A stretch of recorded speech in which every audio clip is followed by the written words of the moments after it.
A lot of people are intimidated by the scientific argument against animal experiments. Virtually anyone can talk about ethics.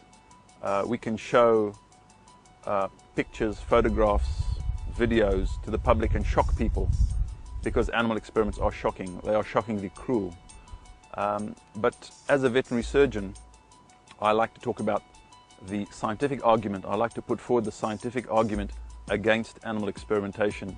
And I think ultimately we need both the ethical and the scientific argument in order to persuade the public, in order to get the public on our side, that animal experimentation is not only cruel, it also represents bad science. There are two basic scientific arguments that anybody can use against animal experiments and against animal researchers.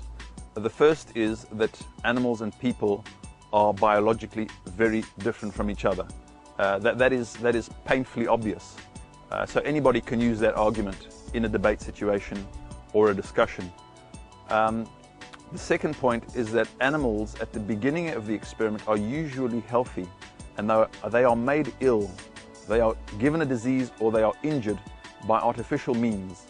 And that in no way resembles the natural history or the natural course of the disease in people that researchers are trying to mimic in animals. So those two arguments are actually very powerful. The fact that animals and people are biologically very different from each other, and the fact that animals are healthy at the beginning of the experiment and are made ill or injured by artificial means. About 85% of animal experiments are conducted on rats and mice. Now, we are very different from rats and mice. So some scientists will say, yes, but we have a better model than rats and mice. We have chimpanzees. Well, indeed, we share about 98.4% of our DNA with chimpanzees. And yet that tiny difference in the DNA between humans and chimpanzees is huge in terms of biological effects, because chimpanzees are immune to at least 3 deadly human diseases, including HIV/AIDS, hepatitis B, and common malaria. Now, those 3 diseases kill millions of people every year. The chimpanzee is immune to those diseases. Animal experimentation is bad science. We want good science. Good science consists of 3 things. First of all, it must be species specific. You don't test a drug for parrots on racehorses. The second point is that it must do no harm. That means that you cannot use healthy volunteers. Using healthy volunteers is putting healthy people at risk. The third point is that any research should be evidence-based. By evidence-based, we mean that there is hard scientific evidence to show that this treatment actually works. And one of the best tools that we have is what is known as a systematic review. What a systematic review does is it takes the best medical literature and it summarizes the results of that research to show that a treatment either works or it doesn't work. Now, most of the systematic reviews that have been conducted comparing treatment outcomes in animals and people show a huge discordance between the results obtained in people and in animals. If we want to study human diseases, let's study human tissues, human cells. You will come up against the counter-argument that human cells do not represent the whole living organism. Well, that's true, but then the whole living rat does not represent the whole living cat or the whole living dog or the whole living human. So that's an answer to that argument. But we're not just talking about human cells. Okay, that's only the first stage. When we want to find out whether a chemical or a drug can harm humans, we begin with testing on human cells.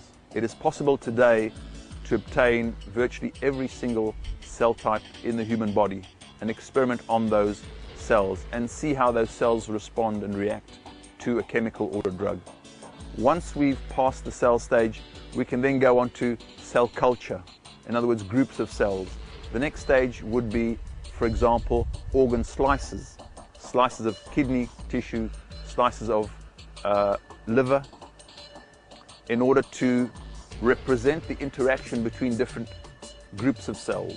The stage after that could be, for example, computer modeling. It could be what is known as lab on a chip.